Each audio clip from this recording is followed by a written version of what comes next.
नमस्कार. आपलं आहार विचारमध्ये स्वागत आहे. योगा संबंधीचा उर्वरित भाग प्रस्तुत करत आहे. सध्या सर्व शाळांमध्ये 8वी पासून पुढे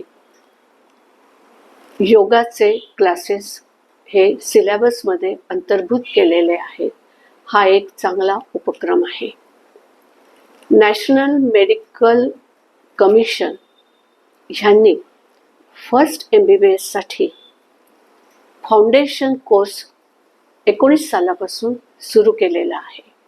या फाउंडेशन कोर्समध्ये योगाचं थेअरी आणि प्रॅक्टिकल याचे क्लासेस अंतर्भूत केलेले आहेत. हा एक चांगला उद्देश आहे. सर्व ॲलोपॅथीच्या डॉक्टरांसाठी योगाभ्यास व्हावा व त्याचा त्यांनी आपल्या प्रॅक्टिसमध्ये आपल्या रुग्णांसाठी उपयोग करावा असा यामागे उद्देश आहे. ज्या वेळेला आपण योगासनाला पहिल्यांदा सुरुवात करतो तेव्हा कायम तज्ज्ञ मार्गदर्शकाच्या अधिपत्याखालीच ही आसनं करावीत. ही आसनं मोकळ्या जागेत करावीत.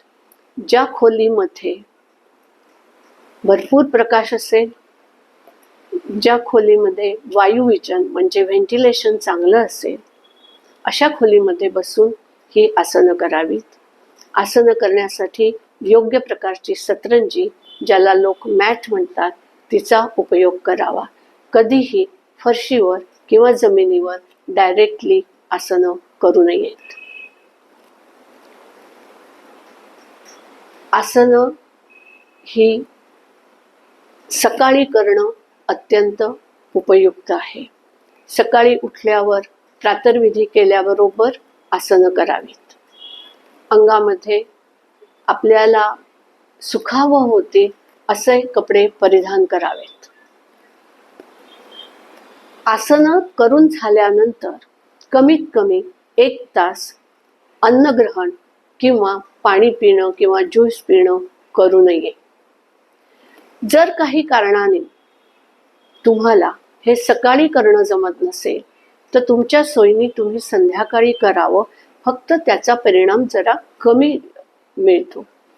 पण ते करताना हे निश्चित लक्षात ठेवा की 2.5 तास आधी आणि 1 तास नंतर तुम्ही काहीही अन्नग्रहण किंवा पाणी ज्यूस यांचं ग्रहण करणार नाही.